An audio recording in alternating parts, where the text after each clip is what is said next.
Well, hello everybody and welcome to another Sunday in my office. Today I would like to talk about Lightroom editing and specifically about local editing. And if you don't know what local editing is, essentially it's when you edit an image using the brush tools like the Radial Filter, the brush tool, the graduated filter, so on and so forth.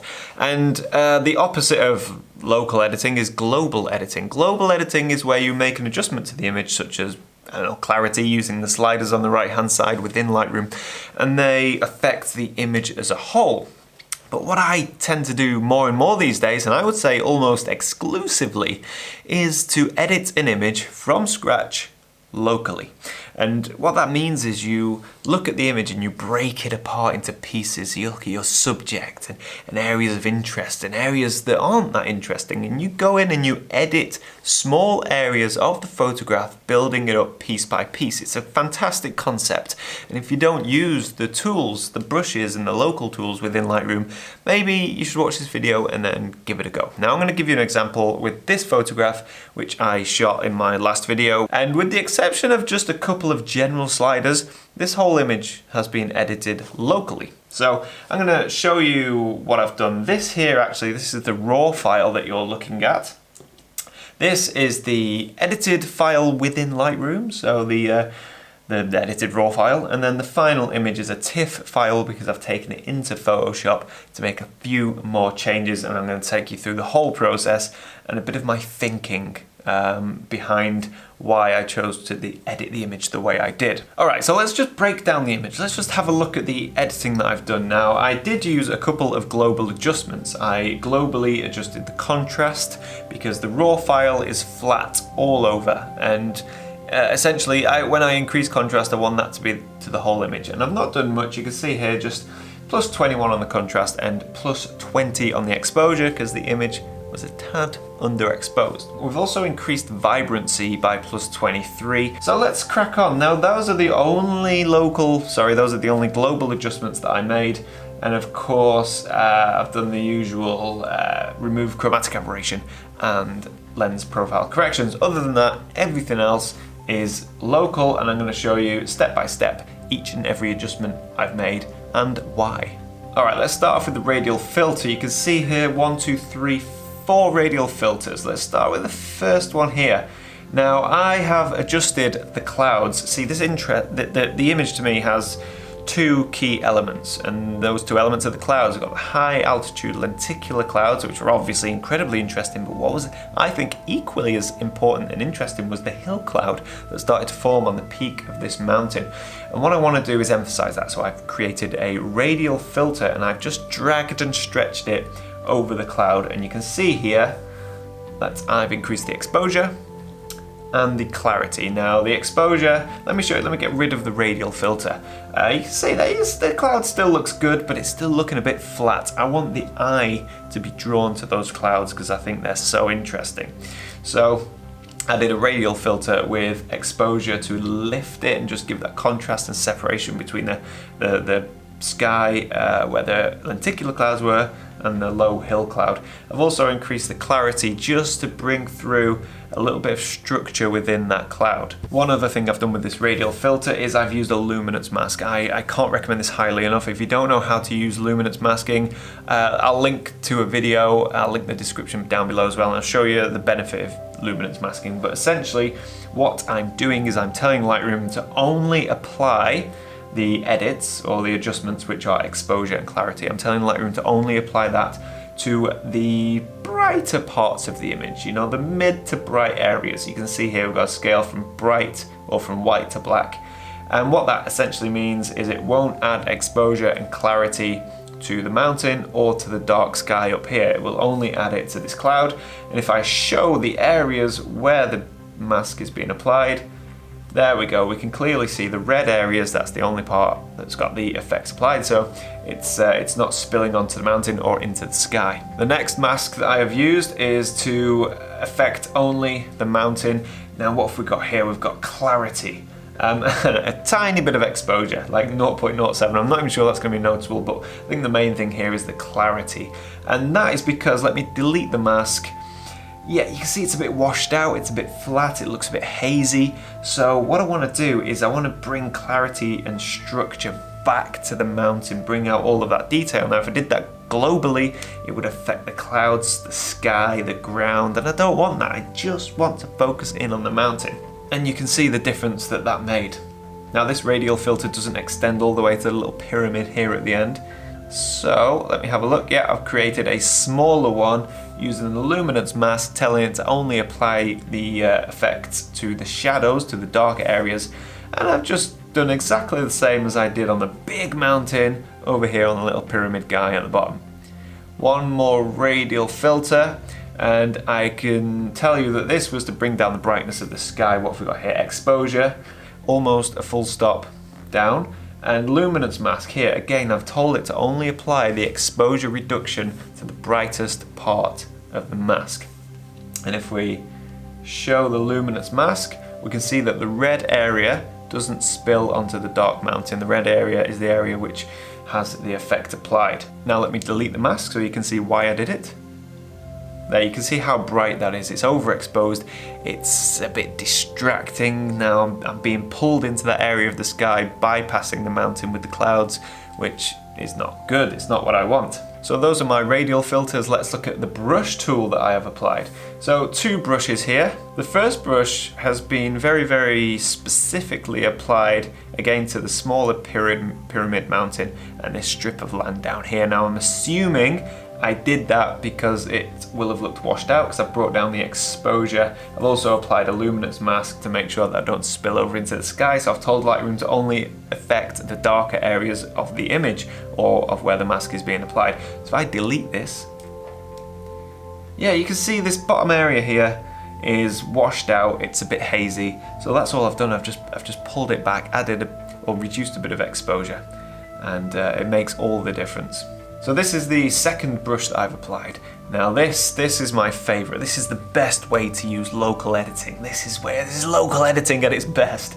Now we have all of these beautiful highlights on the mountain. I think this is sand, and these beautiful scars in the side of the mountain really caught my attention. Now let me delete the mask that I've applied.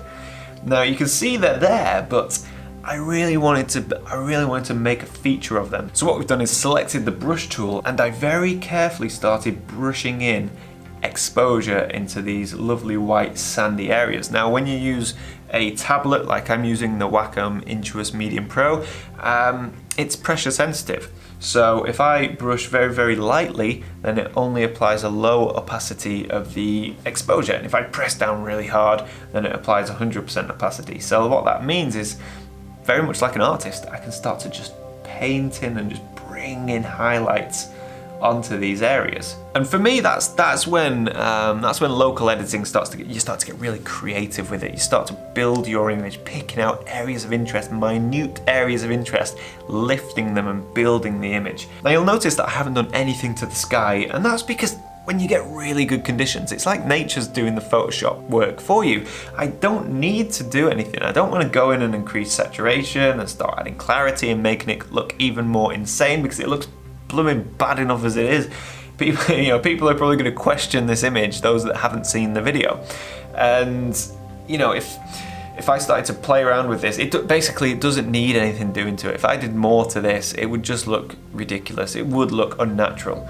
So I've just left the sky as it is. There's no need to go in and start messing with that, Nature did all the work for me. So let me talk through a couple of things that really annoy me about this image. And those things that annoy me, I have taken into Photoshop and corrected. So very briefly, we'll go through the things that bother me. And this is interesting, because I don't know if your thought process is the same as mine, but let's have a look anyway. So, a couple of obvious things. Got a pesky photographer down here.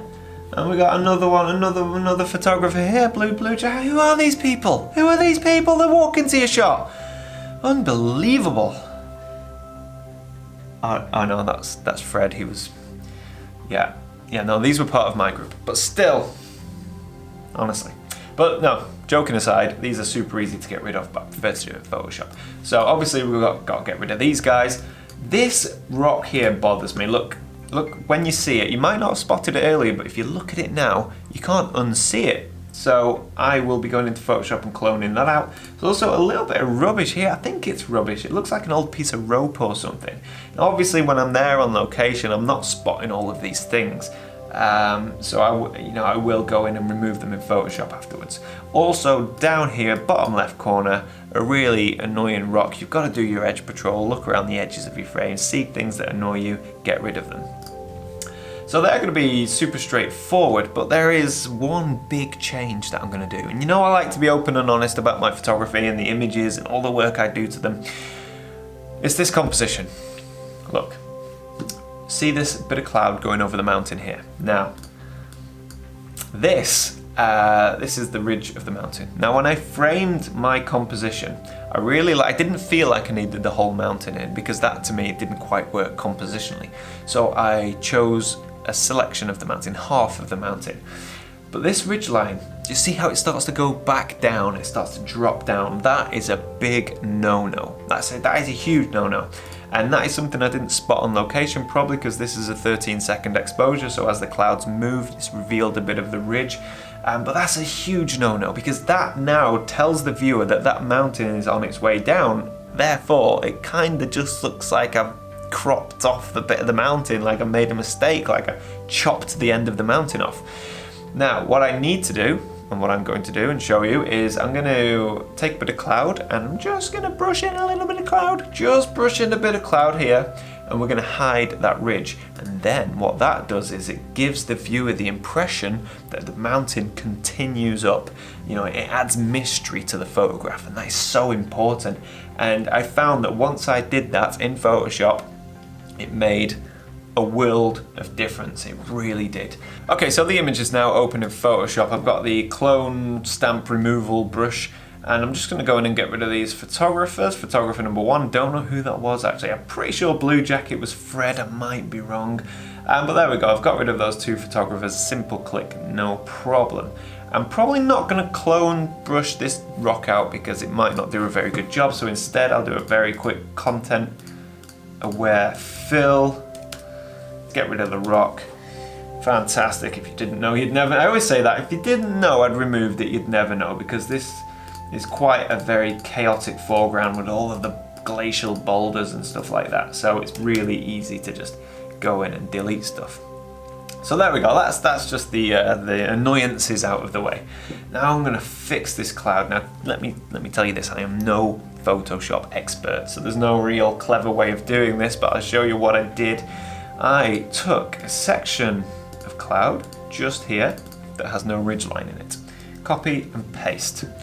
And then I'm going to drag it over here. I'm going to use the transform tool and just stretch out this cloud, or this patch of cloud, just so that it's nice and big and covers the area. Just like I see, nothing fancy, I don't do anything fancy.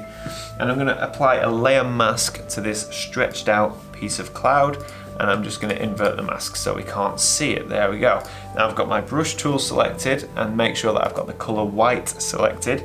And what I'm going to do is, with an opacity of 50%, my brush hopefully will have a nice soft edge. There we go, hardness 0%. I'm just going to very, very, very gently, very slowly just start to reveal that patch of cloud that I stole from this area of the mountain and stretched. So just gently do it. Just a little. Just until that ridge line disappears. And all we're doing is we're just adding that little bit of mystery to the image. We don't want the viewer to know that the mountain goes back down, even though they could Google it, even though they could look at my blog post and see the full image. You know, when you look at an image like this, you want it to have a little bit of mystery to it. And there we go. I'd say that's done.